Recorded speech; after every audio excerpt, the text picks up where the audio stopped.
as we know, toxic and negative emotions deplete you far more quickly than positive and happy emotions do. They fill you up. So to spend most of my days and nights sitting in anger or grief or whatever it was just, I might as well have just drained my own batteries. And the thing that woke me up, of course, was her, who it had actually happened to. It didn't happen to me, it happened to her.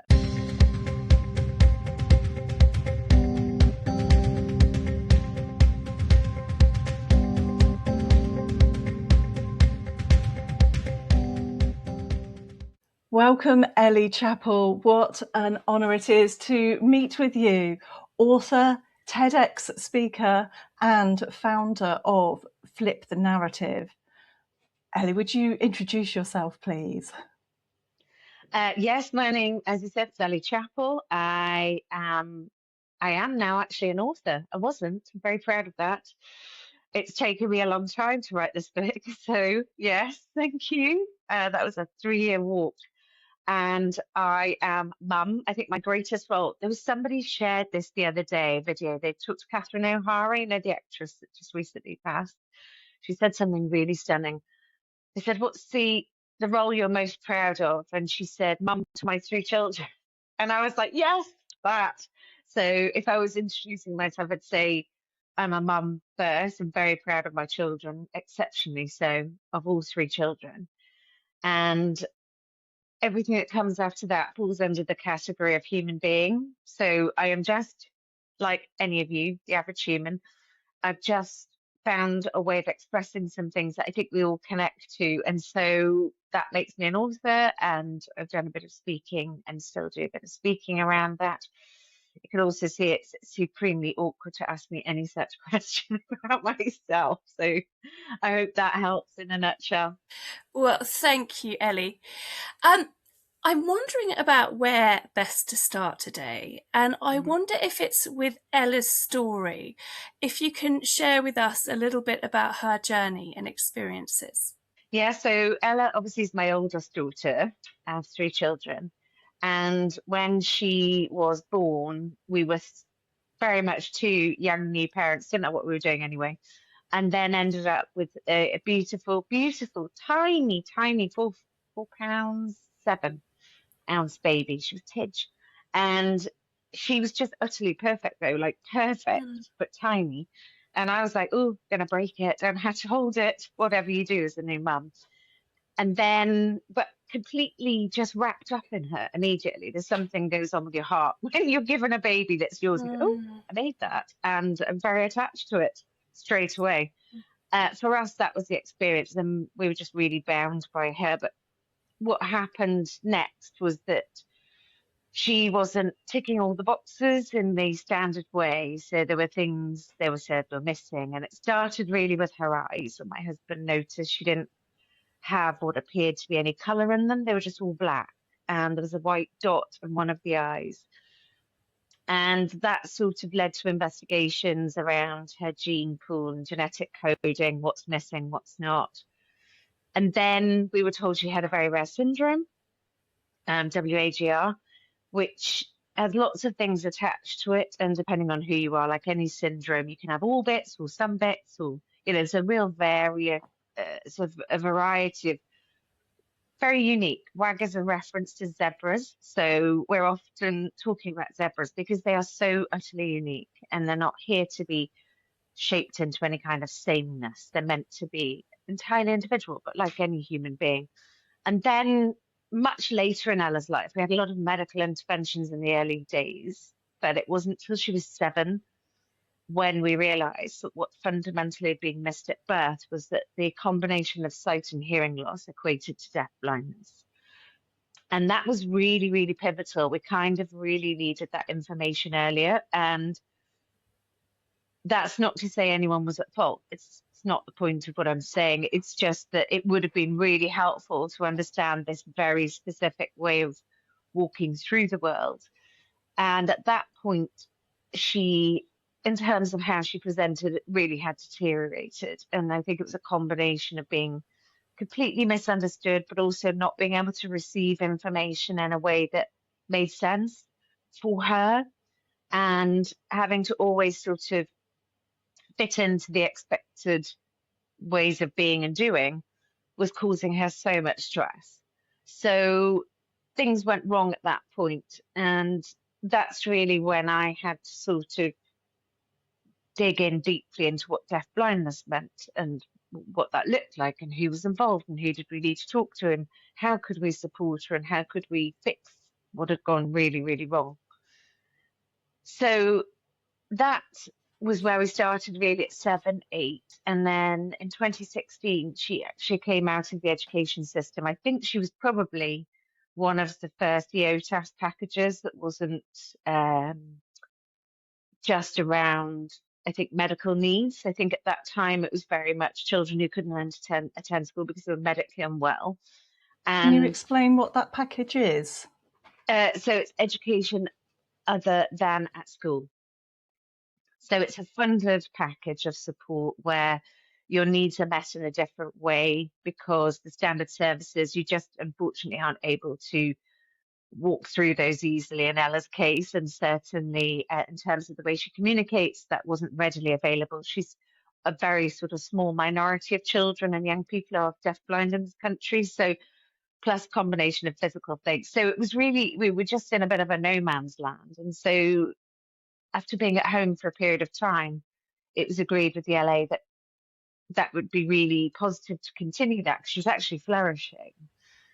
So, yeah. Ellie, I just wanted to rewind a little bit because one of the things that really struck me from your book was the horrific experiences that she had at school where her needs really weren't understood, and some of the mechanisms that they put in place potentially contributed to her loss of sight. Is that correct? Yes, well, we spoke to our sort of very senior eye consultant at Greater Ormond Street. We said the only instance of retinal detachment in WAGR syndrome was where there had been head banging. And obviously in Ella's case, she had done that quite a lot in terms of nobody's listening to me. So the approaches were not framed in a deafblind way. It happened very quickly. And I think she was probably at the very sharp end of the fact that it had been coming for a while. I think I describe it like, when a train crash is going to happen. And I knew it was, but I couldn't put into words what I was watching. That's really difficult with Ella anyway. I just knew as a mum internally, this is going really, really wrong, really wrong. And we're literally heading for a crisis. So that all happened very quickly, which is why Ella then eventually ended up out of school, having tried a second school placement, which also didn't work. And what we really had to do was return to her sense of safety because it had been shattered entirely. Anybody who goes through anything that's really, really difficult as an experience will know that that sense of psychological safety is so easily broken or impacted deeply. And the work to recreate a sense of safety is long and it's consistent and it requires every day and it requires people to show up in a certain way, etc. I mean, this is your work. So healing was going to be, and still is, we still work on those things. There are triggers that are still there a long time later, but it just shows, this stuff doesn't just sort of go away. I think Body Keeps the Score, Bessel van der Kolk, that book really, his thinking about this really helped me understand what was going on and what we had to do about it. So I think one of the things about the book, I know you asked about the academics and the references I make. What I actually did in terms of trying to understand what had happened to Ella and the brutal side of it, plus the healing side, I couldn't verbalize it easily. It was very much felt and it was happening. So to then put it into words was so difficult. So what I had to do, I had to go on a learning journey myself and research and find where in the literary world, academic or otherwise, is what I think we've experienced talked about? Is it talked about somewhere? Or am I making this up? Am I imagining this?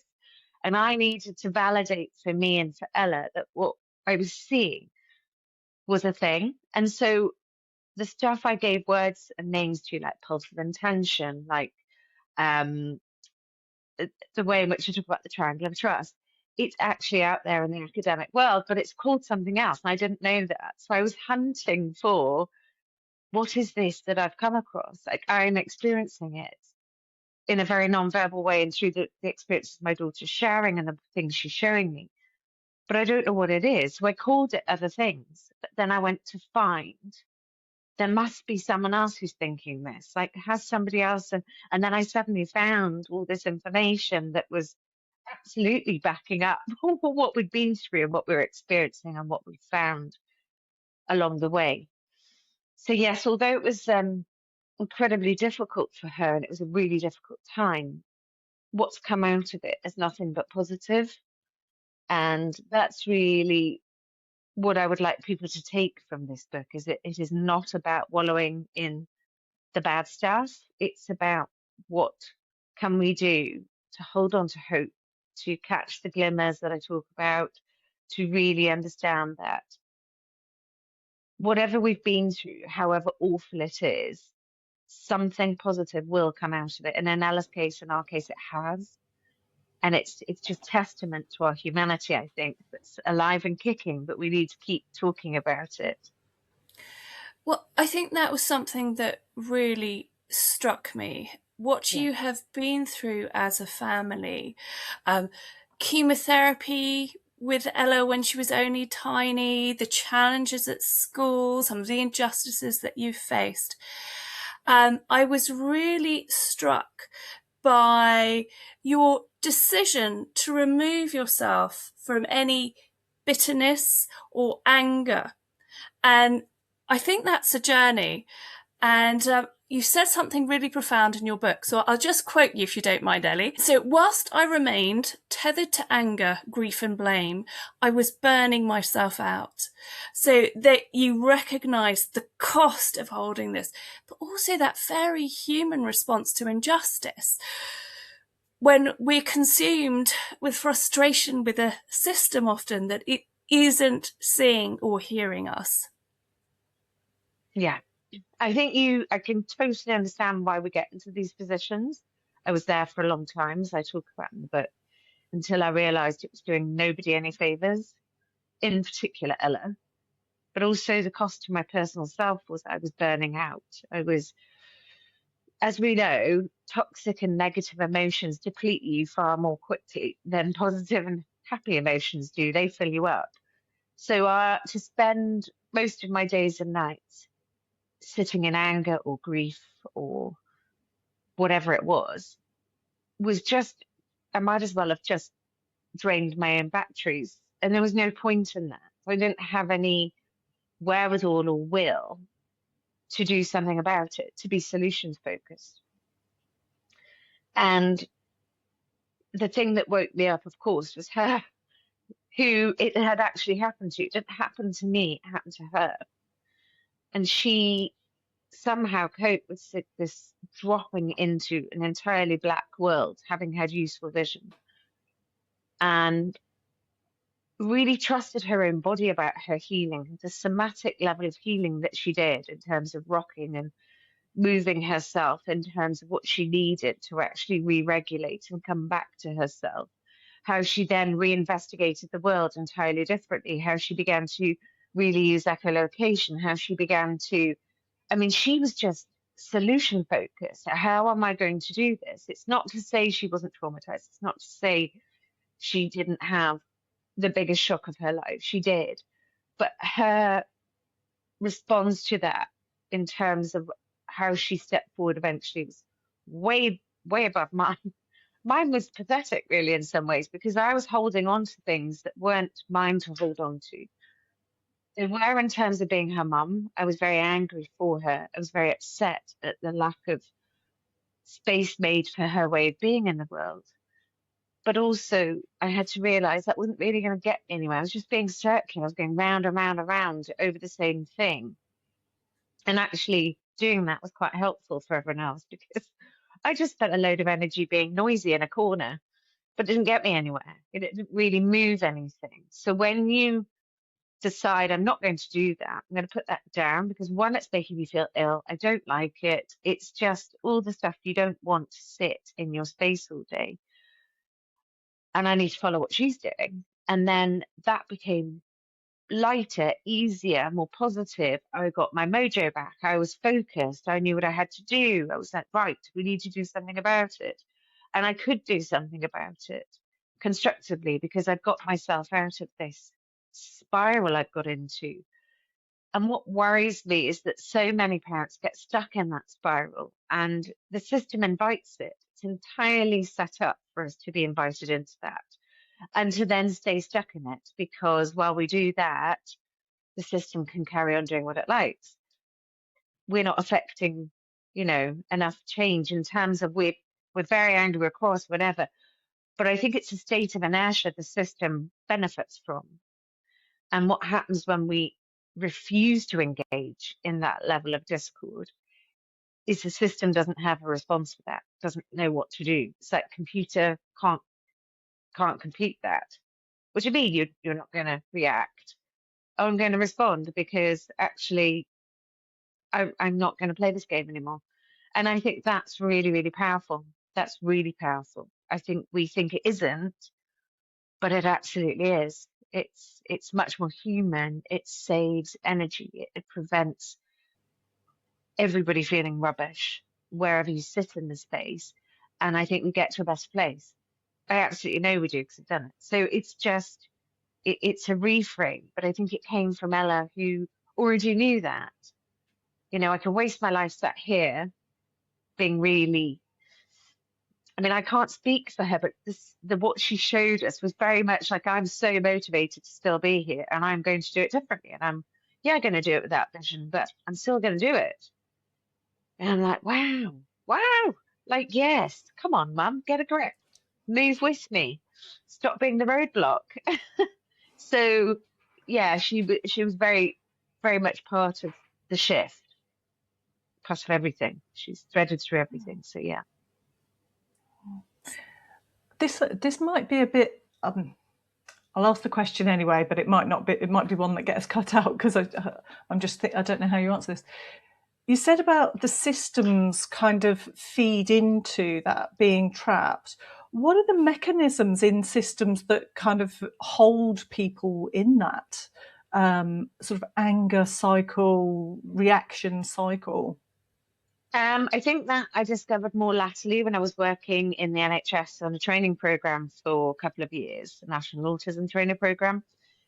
And I met thousands and thousands of professionals, OTs, clinical psychs, etc. And not one training session went by without those professionals telling me how hideous it was for them in the system. And that really upset me, because some of them were in tears, some of them were too frightened to speak. We had to give significant reassurance that they were in a safe space to share. And I just thought, what does this system think it's doing to professionals? And it's doing exactly what it's doing to families, to professionals. So good people who are good at their jobs, who know what they're doing, are being prevented from saying what they actually think, or stepping forward with a solution that might work, because I think overriding and quiet line is, if you step out of line, it will be you. We'll be looking at you. If this goes wrong, we're looking at you. And that is how I think toxic systems got, in terms of the number of people that said the same thing to me. And it made me really think about it from an all sides perspective, because I don't think professionals and families should ever be on sides. I think we should be in one space together.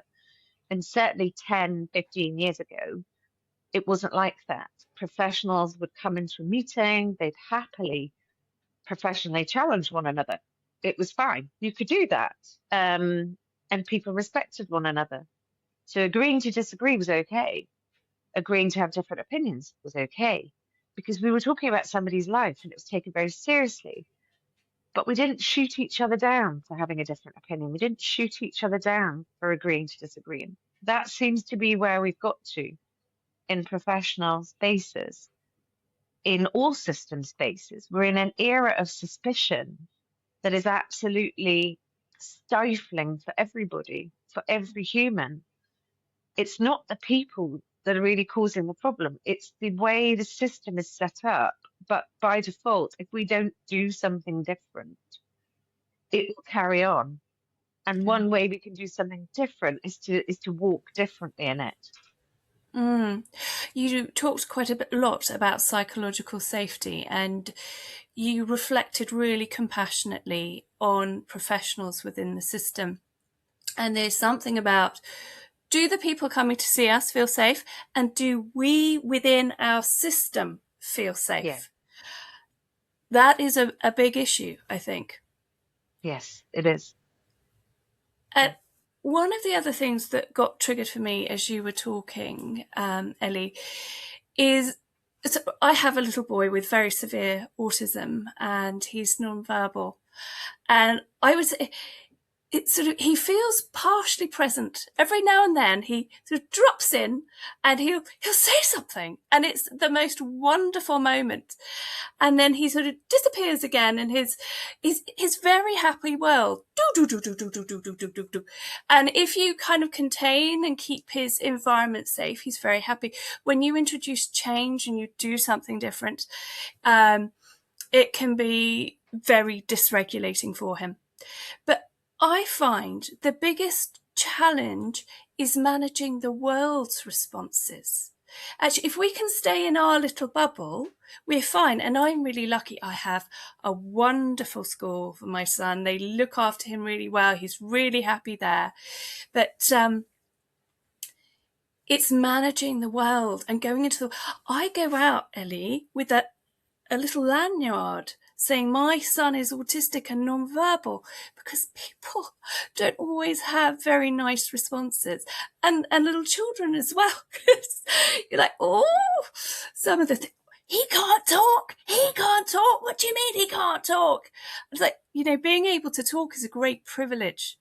And I think because these people with very significant challenges are often hidden away from the world because we're scared of how the world will respond to them, people don't see the level of challenges people face. Gosh, there's lots in that. So I was just thinking all sorts of things as you were talking. I might have to chunk it. First of all, I think it's amazing. He sounds like the most awesome little human. And I would say, the way I think about it now, we need to meet him in his world. It is not his.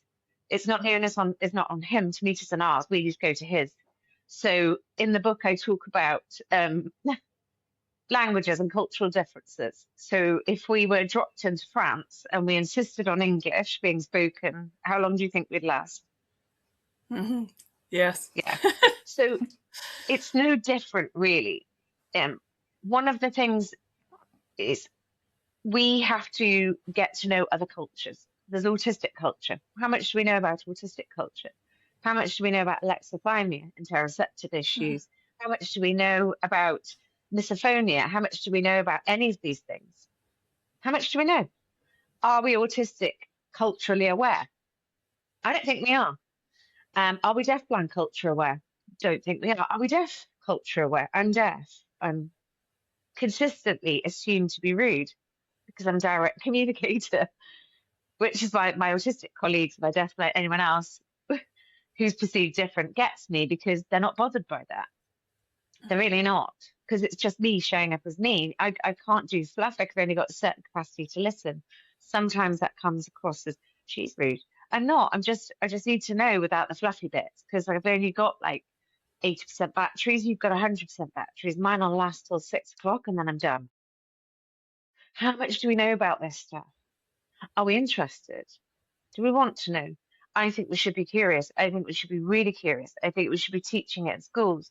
I think in PSHE, we shouldn't just be talking about Eastern and Asian and whatever cultures. We should be talking about different human cultures and different human ways of communicating. My children are really interested in this stuff. They're so interested in things like sign language. Or, you know, why does somebody sing? Well, singing is really, really powerful to relax the nervous system. We sing everything to the mulberry bush in my house. Everything. And all the team that work with her sing in their own lives now. So it's like I was walking through Asda and I was singing in the mulberry bush tune as I went through the aisles. And I thought, yeah, because it's really relaxing. And they'll often say, you know, before I started working with Ella, I was really not that confident in the world. Now I don't care. Don't care at all. Walk into whatever space and I can be me because she gives you permission to do so. And it's about us getting over the fear of what the world's thinking about that and us finding the way of inviting people in and actually digging into our confidence and doing it in public. So as a mum, I found that quite difficult. And then I sort of, the more I practiced, like practice anything, I got better at it. And then I got less bothered by it. And then Ella relaxed because I was relaxed, because obviously our co-regulated states are at play all the time. So if you're anxious, he's anxious, or you can feel your anxiety. What's wrong with you? Why are you doing that? You're like a big flashing warning sign. I don't want to walk around with it. And we're often the issue. So it's very difficult for us. And I know, absolutely know when I'm the issue. I'm so aware of it now. And that's with regards to all my kids. You know, my other two use words and whatever. I still know when I'm being a big red flashing light bulb in the middle of the street. Like, oh my God.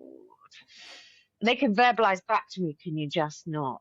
Or my son will go, what's the matter with you? I'm like, nothing's the matter with me. Well, clearly there is.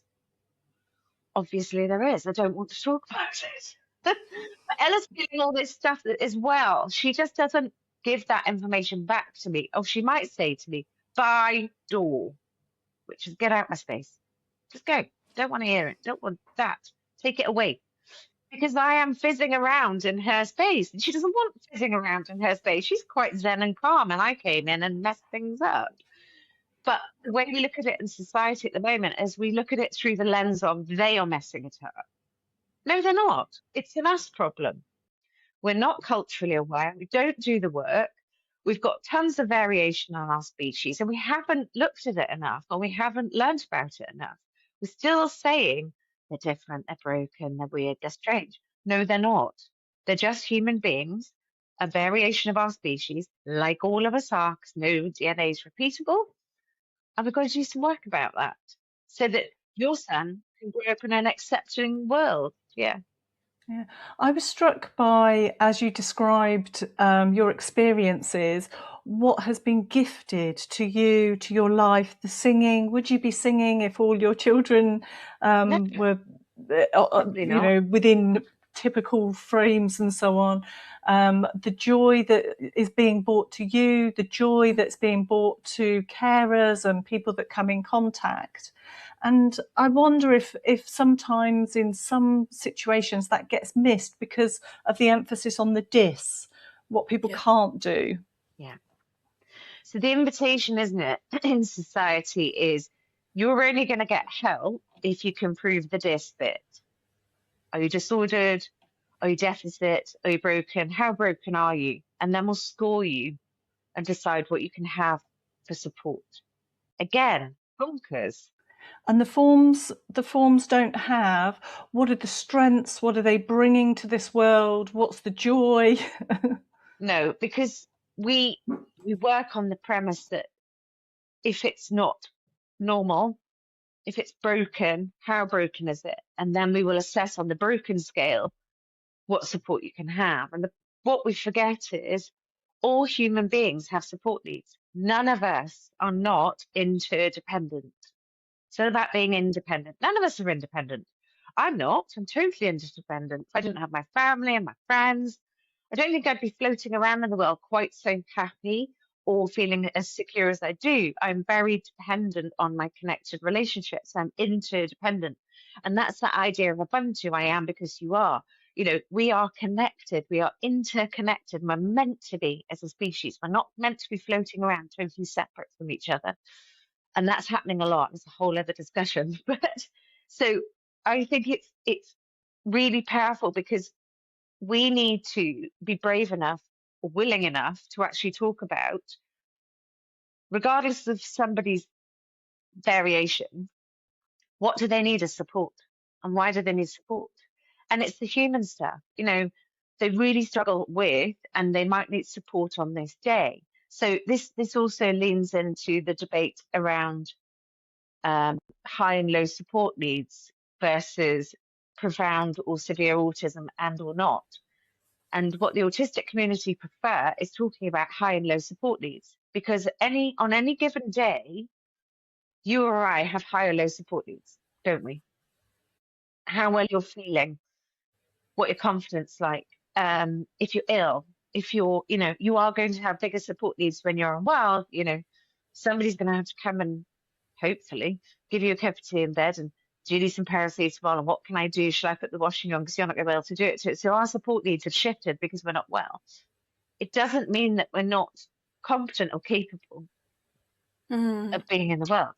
We're talking about, so if we think about high and low support needs, we start to humanize it more, because collectively, it doesn't matter what kind you are, you've still got high and low support needs at some point. And I think the system's out of date with clinging to the deficit narratives, which seem easier to box off, but they're not really getting anywhere solution-wise, because it's still, well, from what I could see, very difficult, very stressful, messy for those seeking support and those giving support. Wherever you sit, it's hard work and it's not a nice process to go through. Yeah, something I found helpful is to think about the concepts of capacity and capability, and think about those as sort of sliding variables as well. Yeah. So Ella has have you heard of the Miserandino spoon theory by Christine Miserandino? Oh, yes. Yes. So we love the spoon theory. We talk about that quite a lot in our work. So, yeah. So Els has spoons. She has sets of 5 plastic spoons, and she uses them every day as like a regulation tool, and it helps her release wind, but she gets trapped out of wind due to anxiety and other things.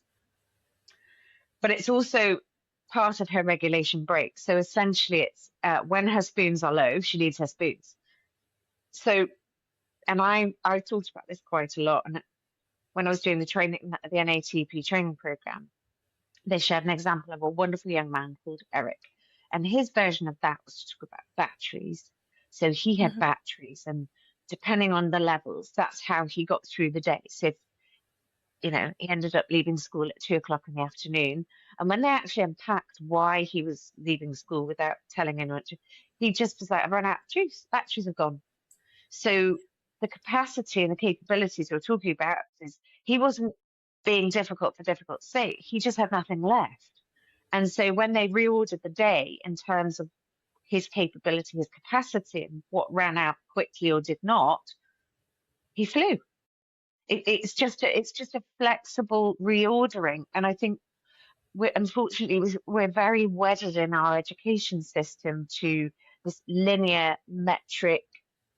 It's got to be these boxes or it doesn't exist. And what we're missing massively is that children, young people and adults do this differently. We're flexible. Some days it works, some days it doesn't. There are very valid reasons. I always say Ella doesn't do anything without a really good reason. It's just we've got to work out what it is. And rather than just, saying, oh, it's because she's being difficult. That's a really easy answer to say that. It's actually gets us out of the work. I don't think it's a fair thing to say, because we haven't done the work to understand what we're seeing and why we're seeing it, which probably leads into the shoeness of the shoe story, which is when I actually saw that in action. And I was like, it took months, but you've got to give people a chance and understand what it is they're showing you without jumping, I think, straight to the deficit. Can you just share that shoe story? Yeah, so a lot of people know it, but Ella spent 9 months when she was sort of newly blind. One of the things she did, she was sat at our front door. We have a crate. It's like an old green crate. It's really not anything fancy. I keep thinking I must do something about this, but it has all the shoes in. So everybody kicks their shoes off as they come through the door. And she would sit there and go through each shoe meticulously with her hands and her nose and her mouth and feeling, and then she would put them either to the left or the right. And I was watching this for like, and it was happening every day, twice a day, every day. And I was like, what on earth is she doing? And there was the suggestion, it's obsessive. Why are you letting her do it? Why are you letting her carry on? And I was like, well, because I don't actually know what she's doing. Do you? Do you know what she's doing? Because until I know what she's doing, I don't think I should move wrong. Because I'm like, I don't, and I'm just a bit like that. So I'm very tied to, if I don't know, I want to know why. I'm very curious naturally. I can see that other people are like, oh, it's just not a thing. But this is where we have to be curious. And eventually, after 9 months of doing this every day, she sat on the chair and just stuck out her foot and said, boots. And it was like, poof, light bulb. Everybody was like, oh, got it. And it was like, if you can't see, so all of us could look around a room now, and if you saw a shoe, any kind of shoe, you'd be like, that's a shoe. It could be a trainer, it could be a boot, it could be whatever. It falls under the category concept of shoe. And you can see it in 30 seconds or 3 seconds with your eyes. Without your eyes, how do you understand what that category concept is in the world? And you do it through repetitive touch and feel and learning. That's mums, that's dads, that's my brothers, that's laces, Velcro, etc. This is a trainer, this is a boot, but they all are boots / shoes. And then she never did it again. It was like, I've done that, I get it. So then she focused on lacing a trainer with her dad, and that took a year. And they did it every night. She was determined to thread a lace through a trainer, blind. And I know from a blind person who commented, that's nigh on impossible. It's really hard. But she was determined. And because her dad had no reservations that she could do it. And that's like the Pygmalion effect. So he was so high in expectation. She just pitched and pitched and pitched. And that proved to me what happens when we don't do that. And we do it with lots of our children, don't we? We just have no expectation that they could. And that worries me, because also for adults, I mean, I see that with adults with any kind of difference. We have low expectations of ways of being that we don't understand. We don't validate it or say, how can we meet that differently? Or how can we adapt what we're doing? And so, yeah, the shoeness of she was a bit of a wake up moment for us. I love this. She sounds awesome. She sounds amazing. She is. She's an awesome human. Yes, and inspirational as well. Absolutely inspirational. And the idea of pushing for, well, why not? Why not give it a go? Keep going, keep going. The determination and the drive is absolutely inspirational. She's learning how to categorize the world and spending time and not giving up. I mean, if that's not resilience, I don't know what is.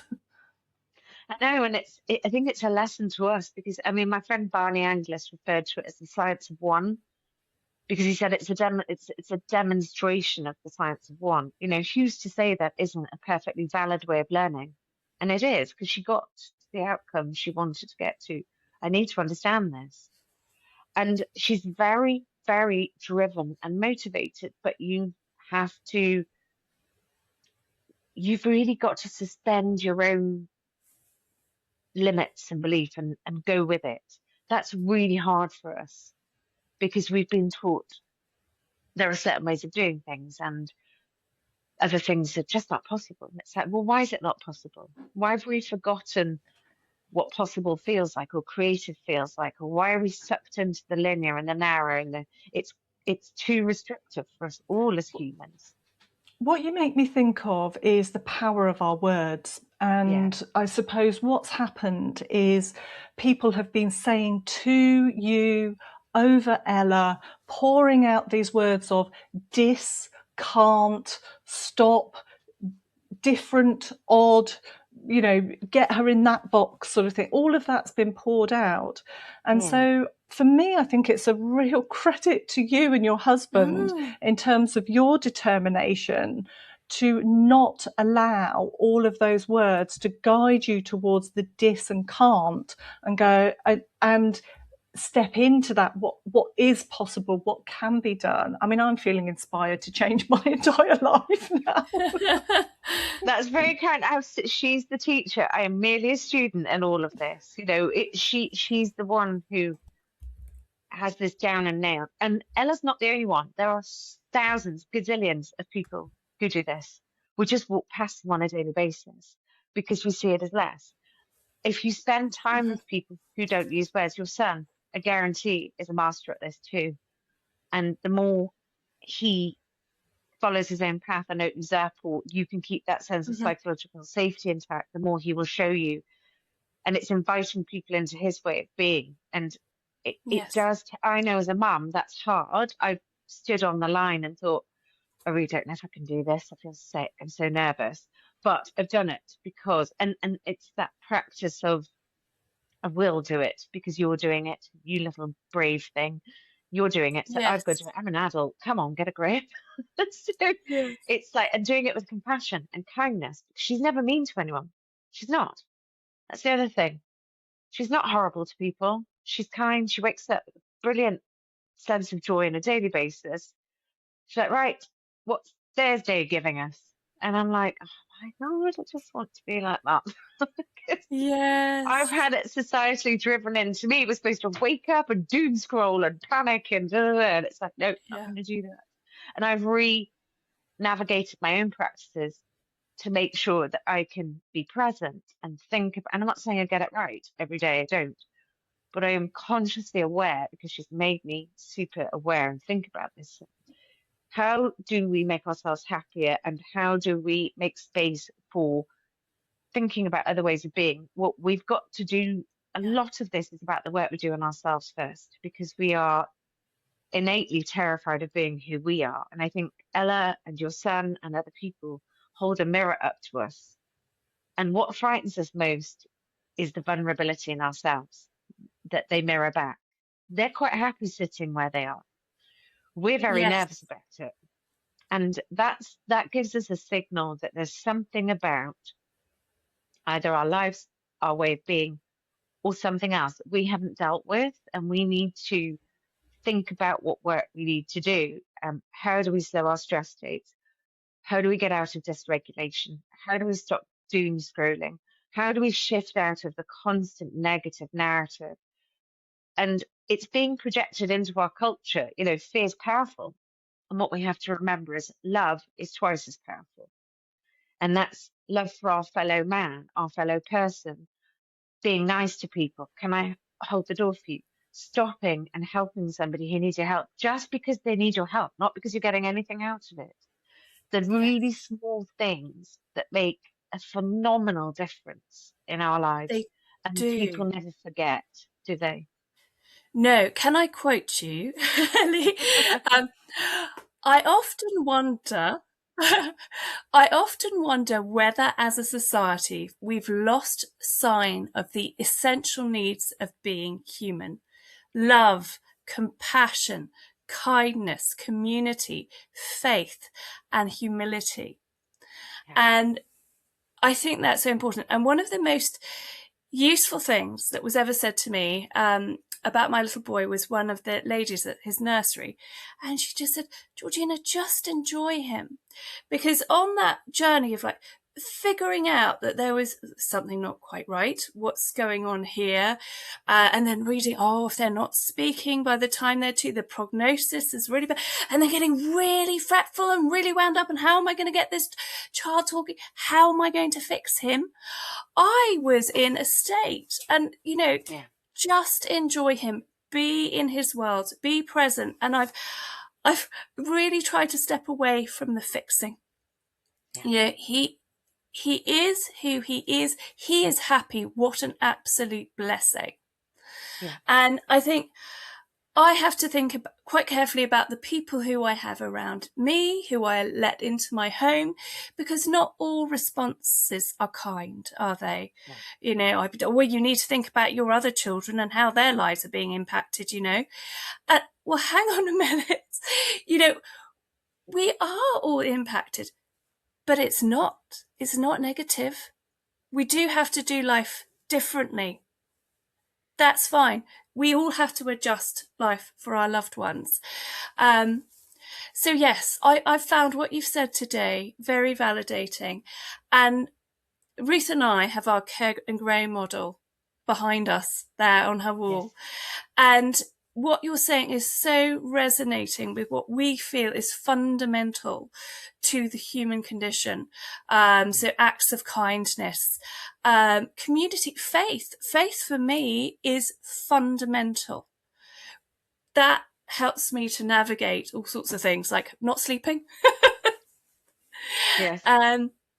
So it's like what strengthens us and upholds us, and good people in our lives are so important.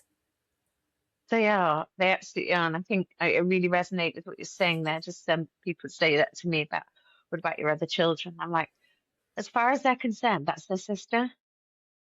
End of story. They've only ever known her as their sister. They don't look at her and go, oh, there's a broken bit on there.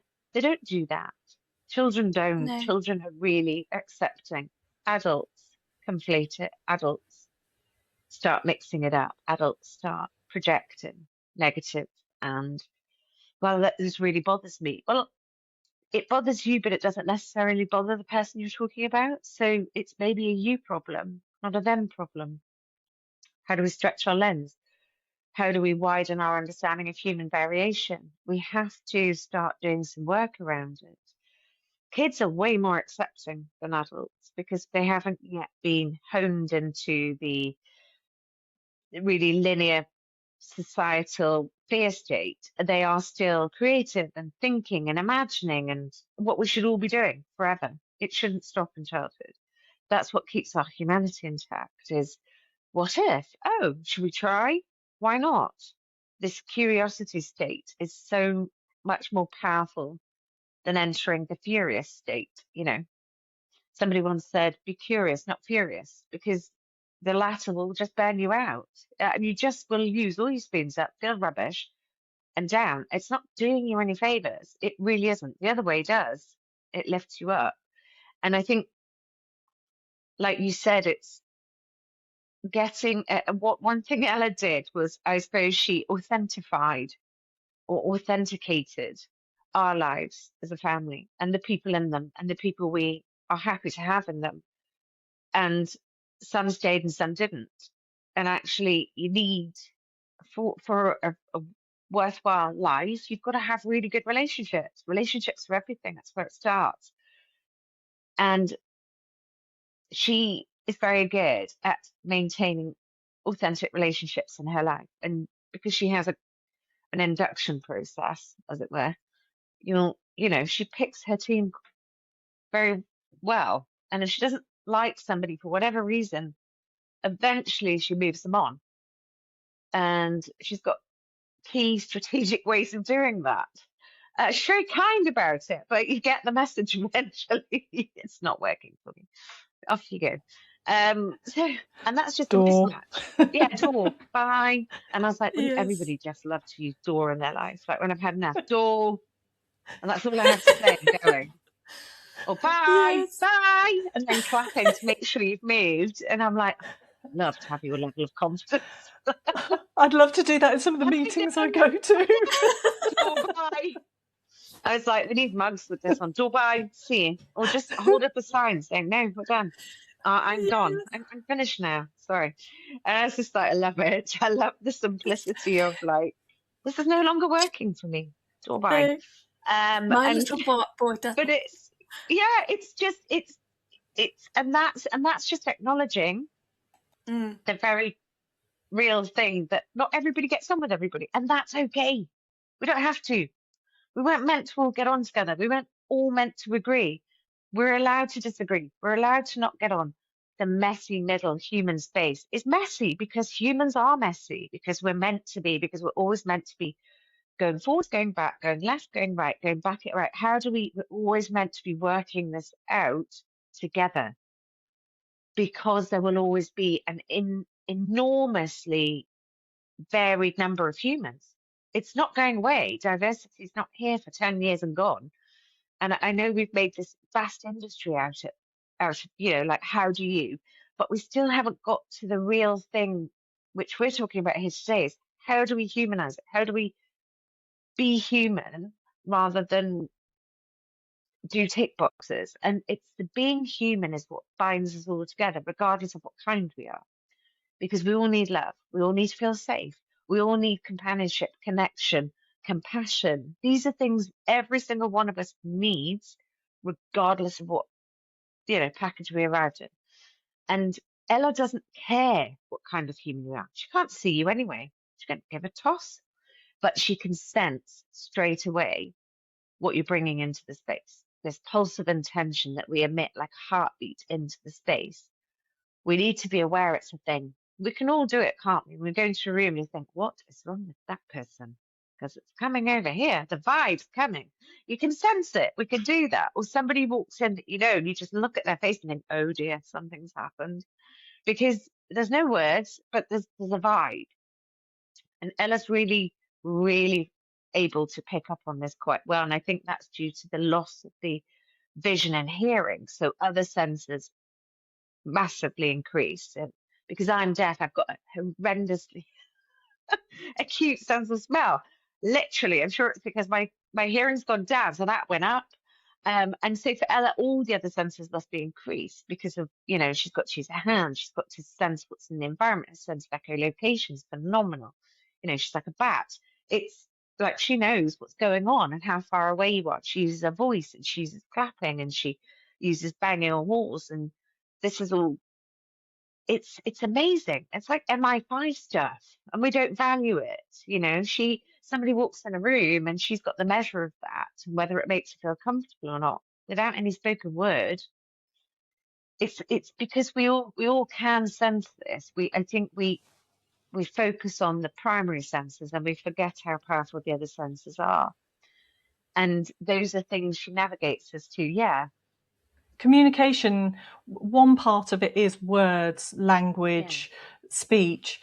And then there's there's all the other stuff. So whilst Ella can't see, so she can't read all the visual cues, it sounds like you say, all her other senses are ramped right up. So she can feel what you're bringing into the room. She can sense it in a whole other way.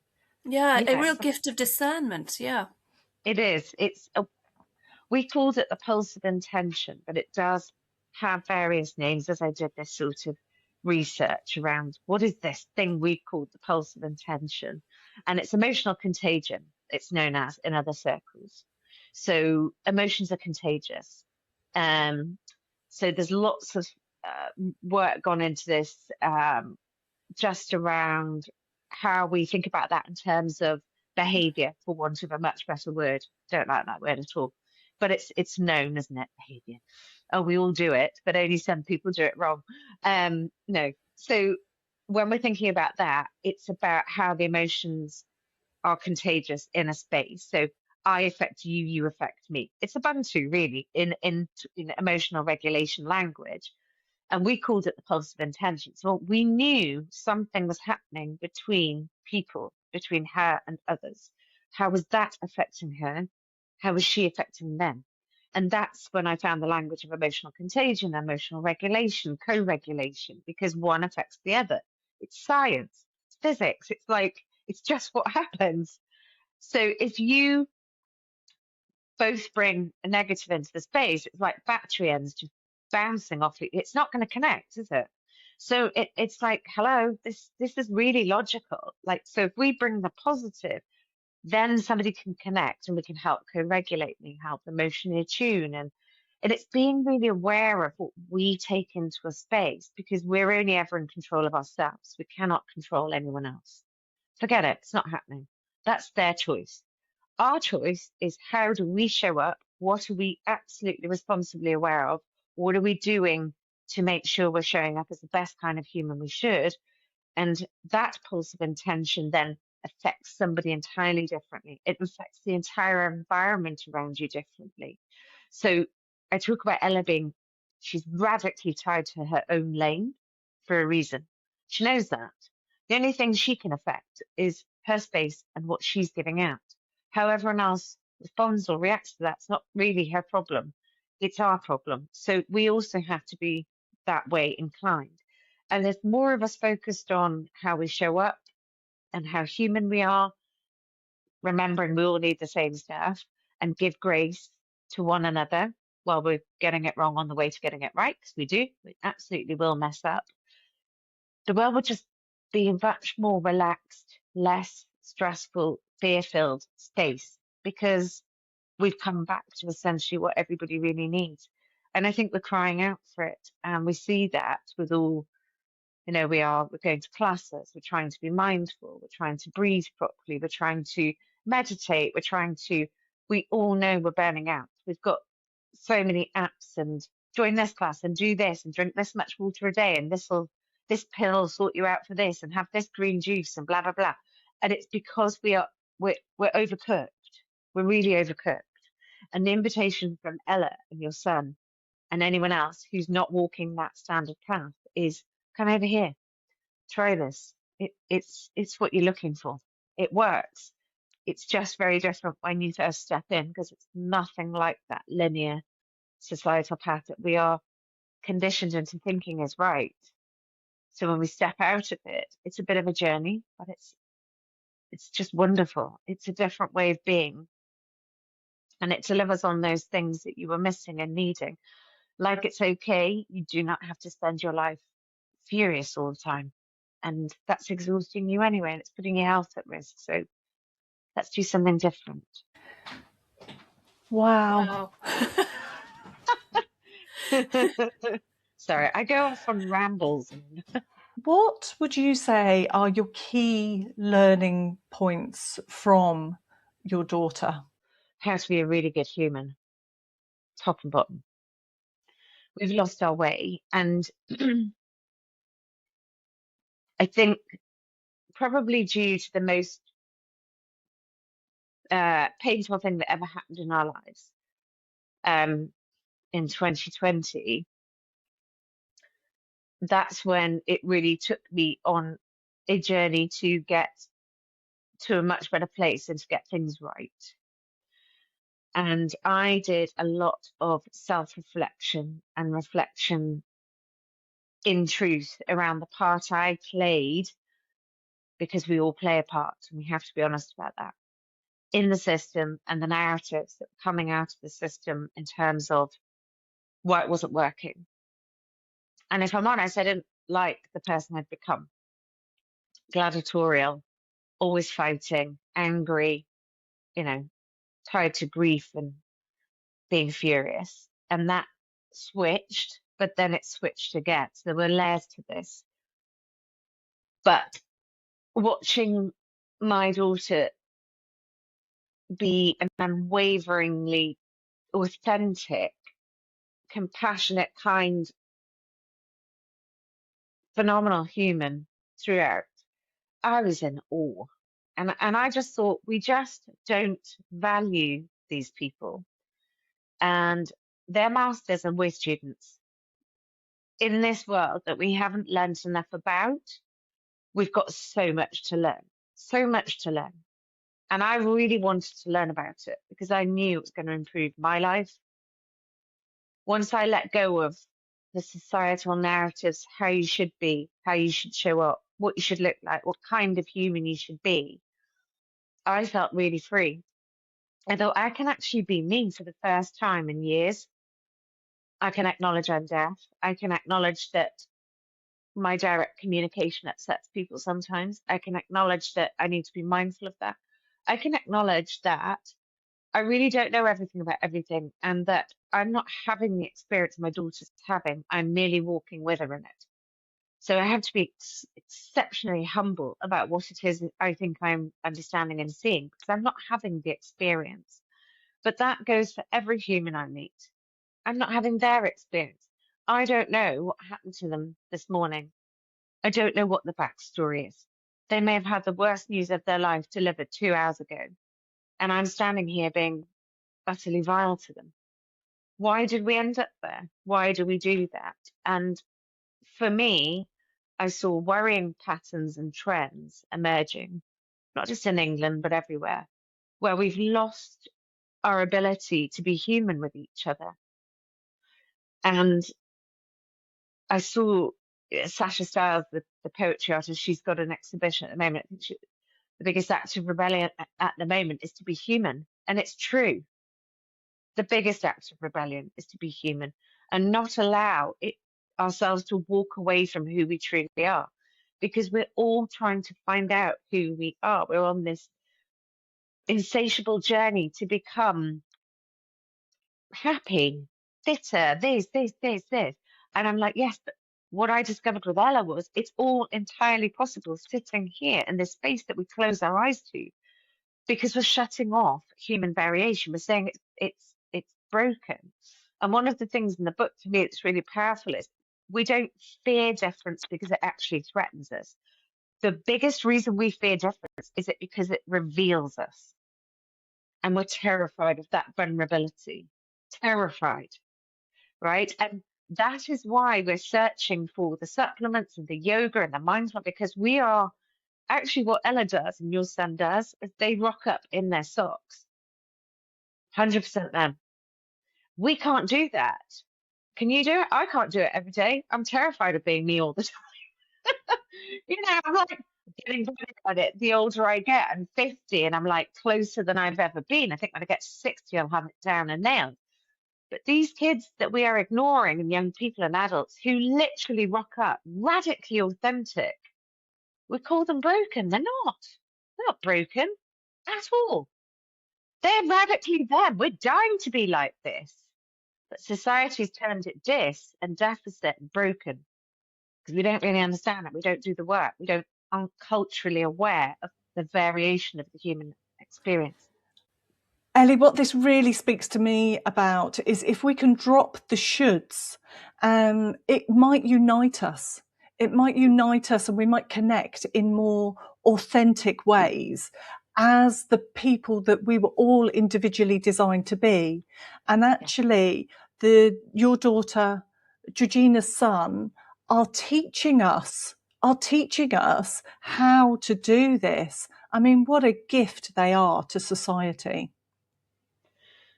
They are in terms of, we would call it that. I don't think they see themselves as a gift. They just are. I'm just Ella.